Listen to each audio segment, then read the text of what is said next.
Column 1, we're angry, we're blocked off from God. Column 2, it's not them, but what they've done to us. And column 3, it's not even what they've done to us, it's how we react based upon our basic instincts and our relationship with God. So I'm going to run a couple of columns here. This sheet is very important, this glossary.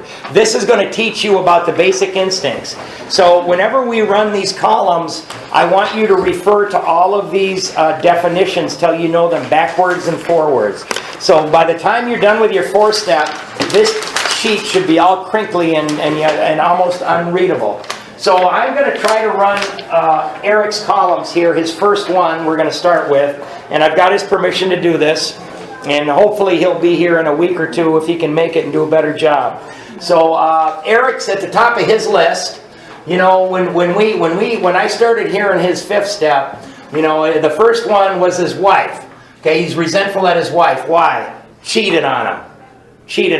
So the first thing he said to me when I'm hearing the 5th step is, look, man, she cheated on me with this guy and that guy and this guy, and I'm never making an amend to her. And I said, hey, we're not at the 9th step now. We're just going to talk about this stuff, right? So Eric was resentful at his wife because his wife cheated. Okay, so let's look, what does resentment mean? It means to re-feel bitterness or anger which comes from rightly or wrongly held beliefs of being injured or offended. That means we got a lot of resentments that might be wrong, right? Well, this one was real. He didn't cheat on her, she cheated on him. So what we've got to do now is we got to see how it affects, what part of self is affected. So we're going to look at social instinct first. Your natural tendencies or feelings from birth having to do with people as a group with interests in common. Okay, so let's look at self-esteem. What we think of ourselves, high or low, and that can be positive or negative. Well, I got to tell you, Eric's self-esteem, I'm going to put a big old negative. He thought there was something wrong with him, that his wife is going out of the marriage to get sex from somebody else, right? And she did this a lot, right? So his self-esteem was in the toilet. What is wrong with me, man? Personal relationships. Our relations with other human beings and the world around us involves a third party. Do not use the person from column 1, only others around us, okay? So did Eric's wife cheating on him affect personal relationships? Oh, you bet it did, man. He stopped going out and talking to his friends because he was afraid they were going to find out about this, and what a loser he was because his wife was doing this to him. And it affected all his personal relationships. And I mean, he wasn't going out. I mean, drastically affected it, right? Okay, now we're going to go to security instinct. Your natural tendencies or feelings of safety, freedom from danger or harm. Okay, material, wanting money, property, clothing, housing, vehicles, etc. in order to be secure. Something tangible. Well, you bet it affected his material security instinct. They were looking at maybe buying a different house and doing this and that. And now, you know, she's out there cheating. We don't know what's going on. Absolutely affected his... When we get divorced, she's going to take most of everything. I won't have anything left. Right? Affected it horribly. Emotional. Based on our need for another person or persons. Some people tend to dominate and some are overly dependent of others. Well, you bet it affected. I mean, there was no emotion. They couldn't get any emotional support. They were completely alienated, right? We're going to go to the sex instinct next. Your natural tendencies regarding sex, right? There's 2 of them. Acceptable sex relations. Our sex lives is accepted by God, society's principles, or our own principles. Okay? Yeah, that was affected. I mean, Eric is like, not only do I not want to have sex with her, and the next day, but I do want to have sex. No, I don't, because I hate her. Yes, I do. I'm never going to have sex with another woman as long as I live. I mean, he was all over the board. He was getting killed from this, right? So you bet it affected it. Hidden sex relations are sex lives that are contrary to society, God's principles, or our own principles. Eric never cheated on her. He did not have a mistress, so there was nothing in there, so that one is not checked. Ambitions. The ambitions is all about the future, right? We're going to get a lot of fear about the future, man. Your plans are great desires. That's the future. So social ambitions. Your plans to gain acceptance, power, recognition, prestige. right? Was that affected? Well, you bet it was, because he didn't think he was going to be with this woman. He didn't, wouldn't maybe not take a promotion at work and do this and that because this thing is going on and he doesn't know what's going to happen. Yes, his social ambitions were absolutely affected. Security ambitions, your plans to gain material wealth. Well, if I take that promotion and I do this and then we get divorced, she's going to take anything anyway, and the lawyers alone are going to wipe me out. You bet that was affected, right? Sexual. Your plans regarding your sex lives, either acceptable or hidden. Again, this is the future. Yes, I mean, he said, well, obviously I can't have sex with her anymore, even though sometimes I want to, other times I don't. And I mean, it's at one point he was like the whole female race. How he was blaming them. I mean, it was horrible. So yeah, that was affected too. So now we're going to look at column 4, right? So again, remember, these are the first 3 columns he had in brown, and then on the next page they're going to talk about column 4, but I'm going to run this right now. So, exact. What the exact nature of my wrongs, right? Doesn't say my part. What's the exact nature of my wrongs? Exact, accurate, methodical, correct. Nature, the essential characteristic of a thing. Wrong, acting, judging, or believing incorrectly. Fault, something done wrongly, an error, mistake. Mistake, to understand or perceive wrongly. Defect, lack of something necessary for completeness, same as shortcoming. Shortcoming, falling short of what is expected or required. So selfish, strictly material. So now Eric's looking at all this. She cheated on me, and I relive this over and over, and it's affecting all these aspects of my life. What's the nature of my wrongs in this? I didn't do anything. She's the one. All right, let's look at what did I do here. Selfish, strictly material, property, money, housing, clothing. Looking back on it, he spent a lot of money that he shouldn't have on, well, not a lot, but some on snowmobiles and motorcycles and things of that nature, and deprived the family of some of the money. So there was some selfishness in there. Dishonest, to commit, to do, to act out and out lies. He said, not really, I didn't do that, but dishonest by omission. To omit what I didn't say, did I tell them what I needed, how I felt, or what I thought? Well, they went to counseling. Tried to save the marriage. And Eric said he sat there like a stone cold killer. Didn't say a word, didn't share anything. Kept it all inside. So he was dishonest by omission. He didn't make the effort to come out and say what's going on. Self-seeking. What I want matters more than what you want. My needs matter more than yours. My feelings or comfort comes first.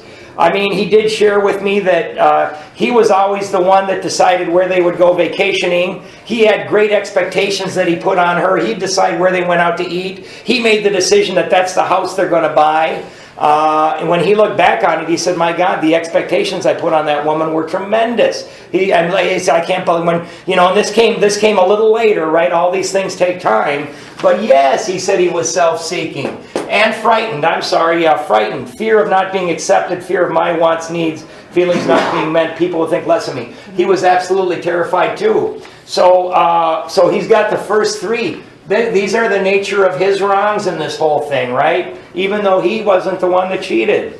Was he inconsiderate? Did I fail to consider how they felt, their wants, their needs, their beliefs, and how I affected them?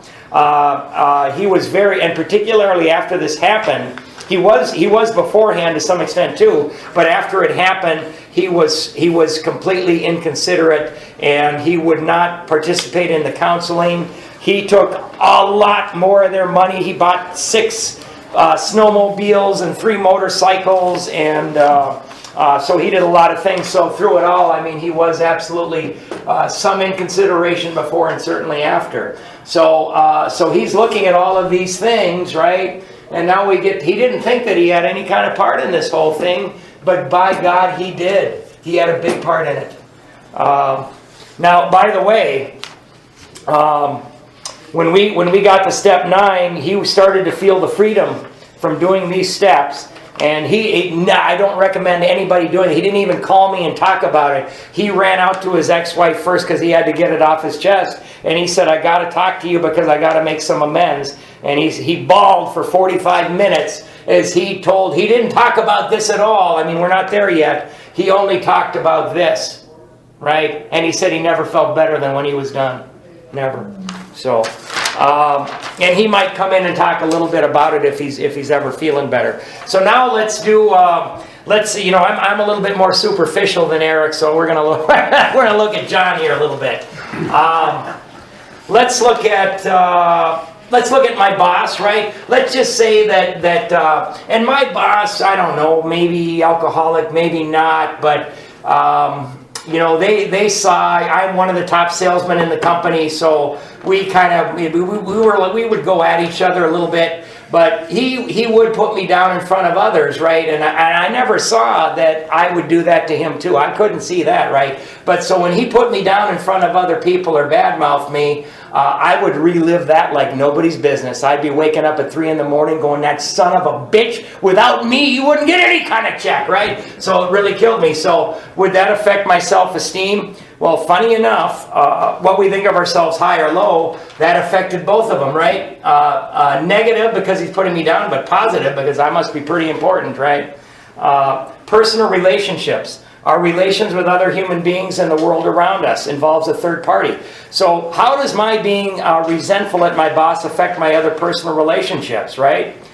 Well, I'm talking to somebody and I'm like, can you believe that dirty son of a bitch? He did this and he did that. I'm talking about him and he's not there. I got this anger going on, so I am not good company, right? Absolutely, it affected a lot of my personal relationships.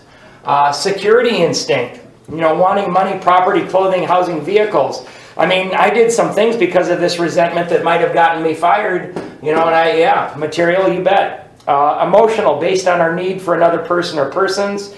There were times where we had a lot of issues going on, and because of this, I could not go and get any help or emotional support with some really bad issues we had at work. So yeah, I'm going to check that one.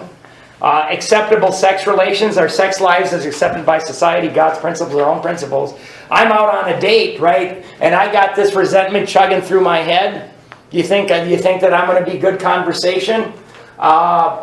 It definitely affected my relationships with the opposite sex, you bet. And when anything's chugging around in our head and we're angry about it, where am I here? Hidden sex relations, I'm not going to check that one. Ambitions, social ambitions, your plans to gain acceptance, power, recognition, prestige, etc. It did because, with all this stuff going on, I didn't think I was going to get any kind of a recommendation from him. Plus, I'm bad-mouthing him to the regional manager. It was just a whole bad situation. Affected it. Security ambitions, your plans to gain material wealth. I'm going to check it for the same reason. Sexual ambitions. There was one particular day where, I probably should have asked this girl out on a date, but I was just so so yeah, I mean, it affects these resentments that you don't think they do, but they affect all of these things, right? So, now what's the exact nature of my wrongs? Okay, what's my wrongs in all this, right? After all, wasn't he the one that put me down in front of other people? Was I selfish? Strictly material, property, money, housing, clothing, vehicles? Maybe, maybe not. On the next one, I'm going to check it. Was I dishonest? Yeah, I was dishonest because I would talk about him and make some things up. I mean, behind his back, I would do and I wouldn't tell him things that he should know as my boss. Was I self-seeking? What I want matters more than what you want? Yeah, man, I want you to do everything the way that I want you to do it, right? I'm the top damn salesman. I want it my way, right? I was absolutely self-seeking. And I was also frightened because some of these things, maybe I'm thinking I'm going to get fired. Here's the big one, though. Was I inconsiderate? Did I fail to consider how he felt, his wants, his needs, his beliefs, and how I affected him? When I look back on it, I remember one particular day, we just had our whole bunch of tile just all sitting in thin set, and I got this guy so pissed, he trampled over all that wet tile and came up and just started screaming at me. And I was sober for just a few months, not working these steps, and I couldn't figure out what was going on. But it was my actions of me going behind his back, and doing things and breaking some rules and not worried about him making his plan to get his bonus. And I really, yes, I was very inconsiderate. So that gets checked too. So I'm going to do another one, right? So I just did a little one here. Here's another one. My boss, my first 6 months sober, I worked straight through, right? I got my routine. I got up in the morning, I went to the gym, came back, had breakfast. I worked all day, and then I went to a meeting, then I went home. I worked 7 days a week because I just didn't, I better be busy was my theory. And we had a run, and we were making plan month after month after month, and he was getting huge bonus checks, right? And I did have a good part in it. And all the other people, because I was a little bit nicer that, now that I was off the stuff and people were coming. So I was kind of training people and doing a lot of things, right? So I see him getting these huge bonus checks and I'm resentful because, by God, I'm the one doing all the work, right? I should be getting them, right? So is my self-esteem affected positively and negatively? He was getting the money and the credit, I wasn't. But, of course, the way I thought about myself, I should have been, right? Personal relationships, our relations with other human beings in the world around us. So here he is. I think he's getting these big bonus checks solely because of me.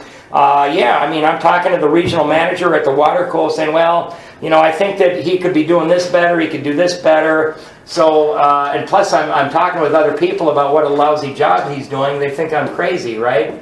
The stuff coming out of my mouth. So it affects my personal relationships. Security instincts. Wanting money, property, clothing. That was affecting it. I thought his money was my money. Emotional, based on our need for another person or persons. Maybe, I don't know if I'm going to check it. Sex instinct, your natural tendencies regarding sex. Acceptable sex relations. Again, the same reason when I got a good resentment chugging through my head, I'm the worst company on earth, man. So I'm with somebody and I'm talking about how this guy is getting paid because of my hard work. You bet it's going to affect that. Who wants to be around somebody like that? Right? Ambitions, social ambitions, your plan to gain acceptance, power, recognition, prestige, etc. What was going on, it absolutely affected that. It affected my security ambitions because I was so angry. I was thinking about quitting. I'm not going to take that promotion. These guys don't understand what's going on with John. That's checked. Sexual, possibly for the same reason. Now let's look at my wrongs. Right? What are my wrongs? Was I selfish? Was I selfish? I was breaking sales records, so my checks were pretty damn big. But I wanted his money too. Yeah, I was selfish. I wanted his money and mine. Was I dishonest? I was dishonest because I was maybe saying some things and maybe doing a little bad mouthing. And I did all this stuff to my bosses when I was using too, right? So, but I was dishonest. Yeah, I would make up stories and do things to make them look bad. Was I self-seeking? What I want matters more than what you want. My needs matter more than yours. My feelings or comfort come first. Of course. John wants what John wants. Here's the big one. Inconsiderate. Did I fail to consider how he felt, his wants, his needs, his beliefs, and how I affected them? Well, let's see here. He is the manager, so he's hiring and firing people, right? I'm not doing that. He's there every morning at 7. He's working longer days than me. I sure didn't consider that. We get big client issues that I can't handle. He's got to take care of that. Well, I didn't consider that. We have a bad month. The home office comes down on his head, not on mine. Well, I certainly didn't consider that. I'm sometimes would sabotage things so that we don't make plan. Yeah. You bet I was inconsiderate. This is one of those where it says, where was it here? It says something about real or imagined. Well, this one was an imagined one, and it was eating me alive. I was imagining it. It was eating me alive. So let's read just a little bit more here. We're going to go back to the book. So, resentments are going to kill us. I read out of the 12 and 12 that people that don't do this might not be able to stay sober at all, and they're going to relapse over and over again. When I read that, I said, my God, that was me for 20 years. Jesus. And I see other people. Why do people in AA, they come and they relapse? And I see it all the time. And I hear about people that are sober that are killing themselves, right? So this is really important. Let's highlight the next 4 lines. It is plain that a life which includes deep resentment leads only to futility and unhappiness. To the precise extent that we permit these, do we squander the hours that might have been worthwhile. I can't tell you how many hours I spent lying on the sofa thinking about that dirty son of a bitch and how am I going to get even with him. I mean, my God, I could have been studying. I could have been going back to school. I wasted so much time. So off to the left, we're going to write refeeling stuff. I have a different word there, but you can write refeeling stuff over and over will kill me. I have refeeling shit. Refeeling stuff over and over will kill me. It's going to kill me because the only way I can turn it off is to take a drink. I take a drink, I trigger the allergy. I end up drunk in all kinds of trouble. Do we squander the hours that might have been worthwhile? Refeeling stuff over and over will kill me. But with the alcoholic, whose hope is we highlight the whole paragraph. But with the alcoholic, whose hope is the maintenance and growth of a spiritual experience, that's what our hope is maintenance and growth of a spiritual experience. This business of resentment is infinitely grave. Now we're going to circle 5 synonyms for resentment. The first one is grave, so circle grave. Okay, and you can just highlight to the end of the paragraph, but circle grave. We found that it is fatal. Circle fatal. For when harboring such feelings, we shut ourselves off from the sunlight of the Spirit. The insanity of alcohol returns and we drink again. And with us, to drink is to die. Circle die. So we've got 3 synonyms for resentment. None of them are good. Right? So again, God can't get through this stuff. When we've got all these voices in our head churning around, we made a decision to let God be our director, but He can't get in. We cannot go forward. That's why we've got to do the work. If we do the work and clear the rubbish out, God can get in. It's just that simple. If we don't do the work, God can't get in. That's why people who don't do their 4th and 5th step constantly relapse over and over and over again, because the sunlight of the Spirit can't get through that crap. We're blocking it out. We're gonna highlight the next 3 lines as well, 4 lines. If we were to live, we had to be free of anger. Wow, that's a big one. The grouch and the brainstorm were not for us. Okay, so brainstorm, above that you can write crazy thinking. Walt Disney wasn't around when he wrote this, or maybe he was, but that wasn't the term. Brainstorm back then meant crazy thinking, explosive anger, right? That's what it meant. Years later, when Walt Disney came and they started spitballing ideas, it took on a different meaning. The grouch and the brainstorm were not for us. Okay, keep highlighting. They may be the dubious luxury of normal men, but for the alcoholic, these things are poison. Circle the word poison. Okay, that's the 4th synonym for resentment. Now, okay, it says they may be the dubious luxury of normal men. I work in a sales environment, and I got people that, they're not alcoholics, right? But I've got people that I work with, and they come to work, and they got reselected on a big deal, and they just lost $1,000.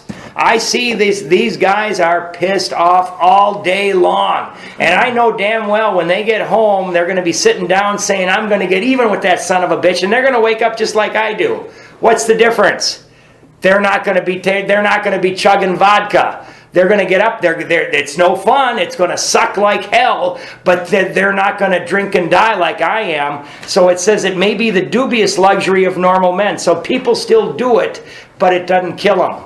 I mean, it kills them spiritually, I think, but it doesn't kill them physically like it does us. But I see it all the time. I see people that have the same issue. That's why there was a woman that went through this, and she introduced herself as an alcoholic the whole time. She came up to me at the end and said, I'm not an alcoholic or a drug addict. My life was falling apart. I just sat here. She said, I did this work and my life changed. It was a regular person. The fact is, though, most regular people do not get low enough to do the work necessary to get better. Most of us have to be broken before we're willing to do this. But this woman, in effect, she said she was broken, so she did the work and she got better, a regular person, right? And we got to highlight the next 3 lines. We turned back to the list, for it held the key to the future. We were prepared to look at it from an entirely different angle. Okay, so the different angle, right? It used to be, our angle used to be, I'm mad at this person because that's what they're doing to me. These people, right? This is what they're doing to me. So what we're doing now is we're looking at what the resentment is doing to me. The resentment is killing me and I'm doing it to myself. Ridiculous, right? So the new angle. I am letting it kill me. The resentment is killing me. It's the tightness in my chest, the anxiety, the depression, the worry, all of that stuff. So the resentment is killing me. We began to see that the world and its people really dominated us. Okay, so I'm sorry, where we turn back to, see, it says we turn back to the list, by the way. We've got to have it down on paper. That's why because we're going to go back to this list over and over again for various things. Next to that, we're going to write, can't let stuff go. You know the word I got right there. Can't let stuff go. Can't let stuff go. So yeah, man, the resentment's going to kill me. We began to see that the world and its people really dominated us. Highlight, in that state, the wrongdoing of others, fancied or real, there it is. A lot of my resentments were fancied. They weren't real. They were based on imaginary things. Had the power to actually kill. Circle kill. There's the 5th. I think we circled poison, right? Mm-hmm. So we should have grave, fatal, die, poison, kill. So we've got 5 synonyms for resentment, and none of them are pretty. None of them are pretty. How could we escape? Highlight the next sentence. We saw that these resentments had to be mastered, but how? Okay. Next to that, we're going to write, we are not victims anymore. We are not victims anymore. And when we go through this process, you know what? Maybe it'll be a little painful, maybe not. I mean, for me, it was more like writing a term paper, but I'm not as deep as other people. I'm getting deeper all the time. But some people, it gets a little bit painful. That's why we've got to continually pray, and we've got to call our sponsor when we're starting to feel some things that when we're starting to feel anger, things like that. We're going to pray and we're going to call our sponsor. We're praying throughout this whole process, and I love the set aside prayer. And other ones. But some people do get a little bit angry. So, we want to have a sponsor handy, and we definitely want to keep praying. This was our course. Highlight. We realized that the people who wronged us were perhaps spiritually sick. Okay, so right under spiritually sick, we're going to write not wrong, not mean. They're spiritually sick. Not wrong, not what? Not wrong, not mean. We realized that the people who wronged us were perhaps spiritually sick. Not wrong, not mean. I mean, for some of the things that people do, man, they're spiritually sick. It's horrible. And then a little over further to the left, right, this is the solution. This is the solution. We realized that the people who wronged us were perhaps spiritually sick. Though we did not like their symptoms and the way these disturbed us, they, like ourselves, were sick too. Okay, so now we're going to have some 4-step prayers, and these are resentment prayers, and we got to use these, guys. So put a 1 in front of we, and we're going to highlight it.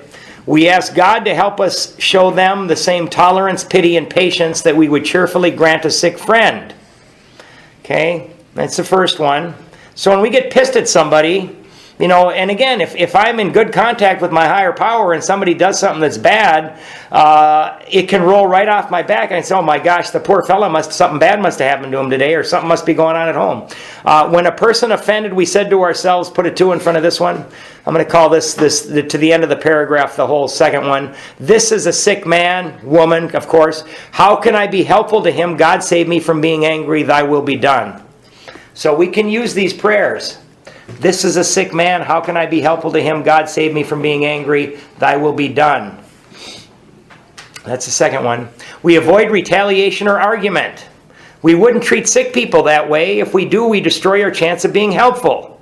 We cannot be helpful to all people, but at least put a 3 and write ask above God. Write the word ask above God. God will show, instead of write me above us.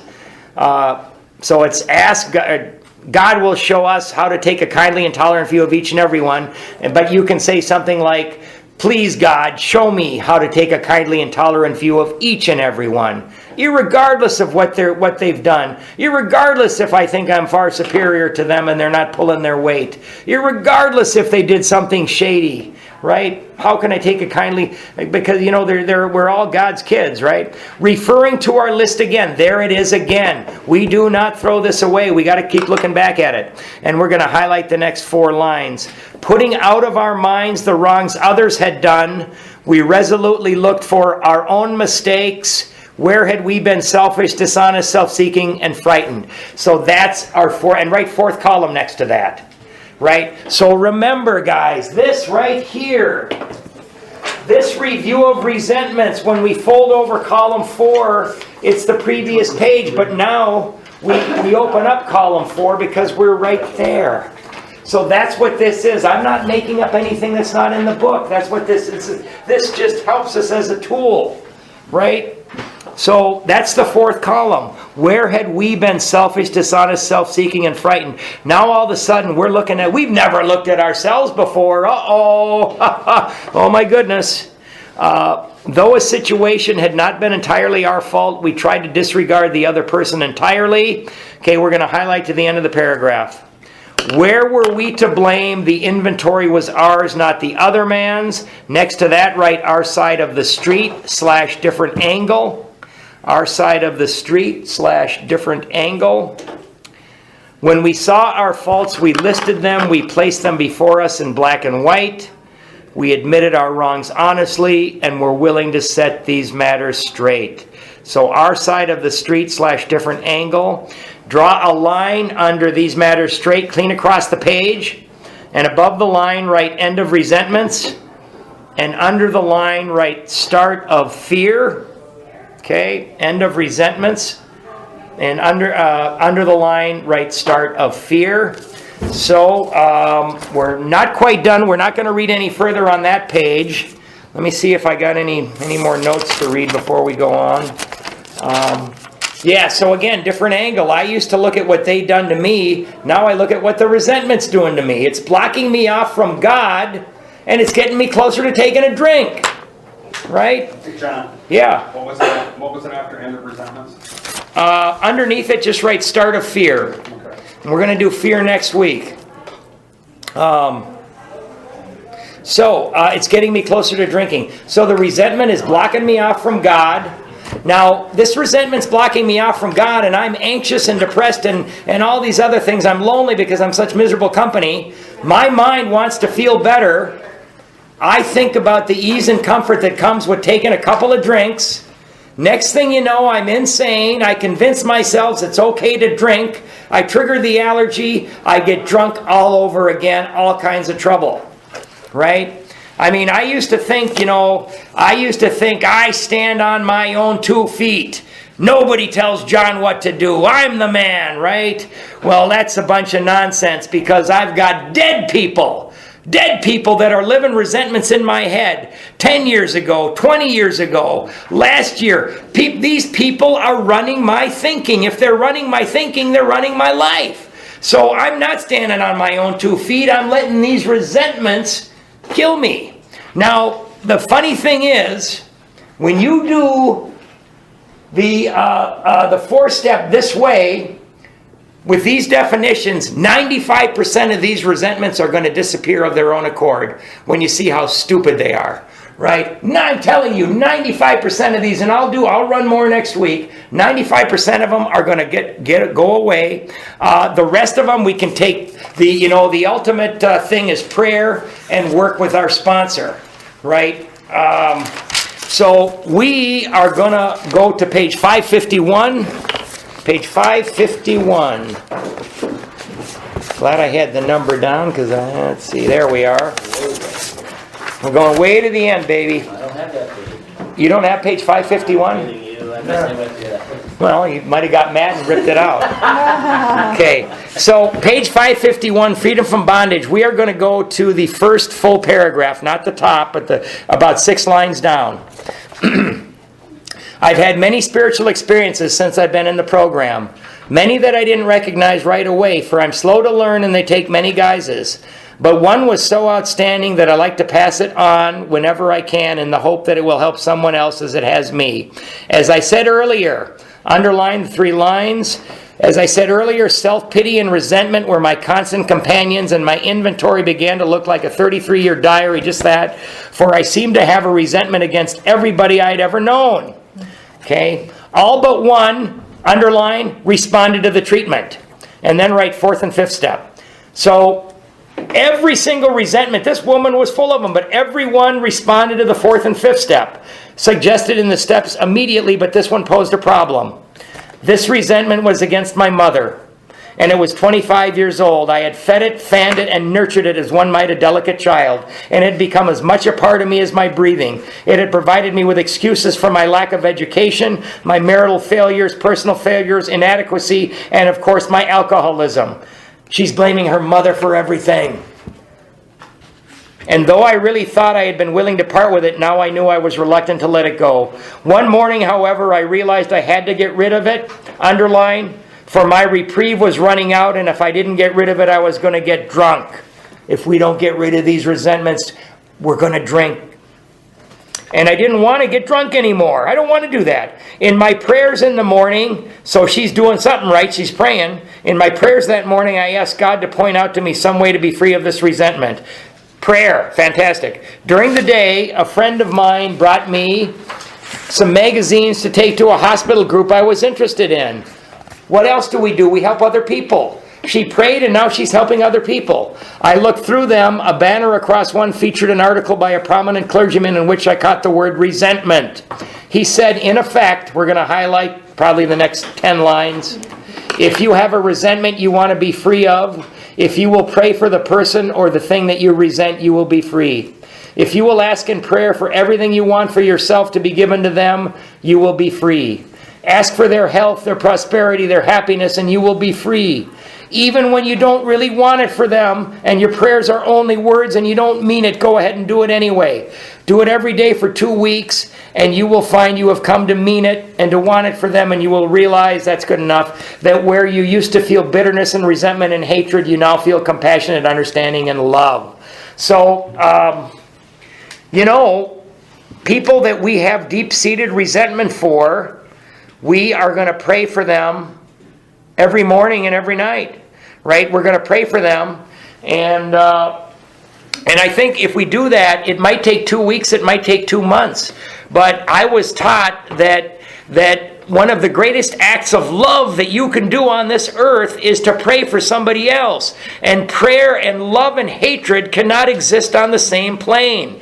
So if you are going to pray for this person, pretty soon you're going to discover that you will come to mean all of these things that you want them to have in your life, what you want to have in yours. And all of a sudden you're going to discover that you're free. That you're free, right? When you forgive somebody, a prisoner goes free. And that prisoner is you. You've been holding yourself hostage. So when you're finally able to forgive somebody, you become free. It worked for me then, and it has worked for me many times since, and it will still work for me every time I'm willing to work it. Sometimes I have to ask first for the willingness, but it too always comes. And because it works for me, it will work for all of us. As another great man says, the only real freedom a human being can ever know is doing what you ought to do because you want to do it. The great experience that released me from the bondage of hatred, hatred is that's what they talk about in the 3rd step, the bondage of self. And replaced it with love is really just another affirmation of the truth I know. I get everything I need in Alcoholics Anonymous, and everything I need I get. And when I get what I need, I invariably find that it was just what I wanted all the time. So, really quick, guys. Make a bunch of copies of these sheets. We got to get this crap out of here. We're not doing a history. We're doing a history of our resentments. So the first thing we do is we do column 1 all the way down, right? You don't, number one, you don't want to go across because you're going to be changing your mind, and when you do that, people tell me that's how they get angry. So we're just going to do this all the way to the bottom. Then we're going to do the cause in just a few words. Notice that I do have my boss a couple of times, but no, it's just the generalizations. We're not going to have every little thing that she did or that he did. No, just some generalizations, but it's okay to have, a couple of times to have the same person, right? So we're going to do all column 1, we're going to do all column 2. Then we are going to take our definition sheet and we are going to go across and we're going to read these definitions every time and we're going to check the ones that apply, right? We're going to check the ones that apply all the way across, and then when we're done with this, so we can begin to see patterns. Oh my God, my self-esteem, if somebody threatens that, I go off the freaking deep end, right? So we're going to begin to see patterns here, and then when we're done with column 3, we are going to then flip open the page and we're going to look at the exact nature of my wrongs. We're going to read the definitions and we're going to check all of these.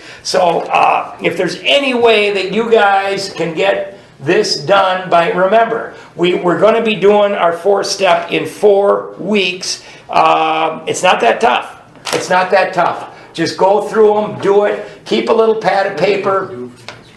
Sorry, what do we have to do for next week? Well, we're gonna do column 1. Everybody we're resentful at. We're gonna do in just a few words the cause. Then, so you do that first, then you do this. Then we're gonna go to column 3, and we're gonna check. So we're gonna do the whole fear or the whole resentment part. Then we're gonna do this, and then we're gonna flip this over, and we're gonna see the nature of our wrongs, and we're gonna do that. Now. If you don't, just do as much as you can. I found that if I worked a half an hour every night, I was able to get it done, right?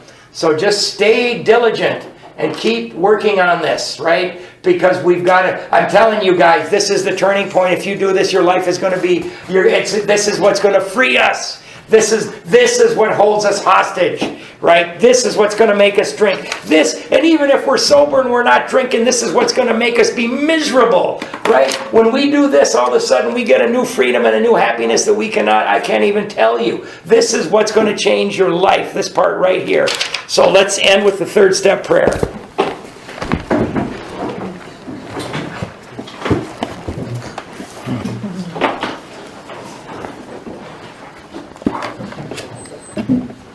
God, I offer myself to Thee to build with me and to do with me as Thou wilt. Relieve me of the bondage of self, that I may better do Thy will. Take away my difficulties, that victory over them may bear witness to those I would help of Thy power, Thy love, and Thy way of life. May I do Thy will always. Peace! Thanks, everybody.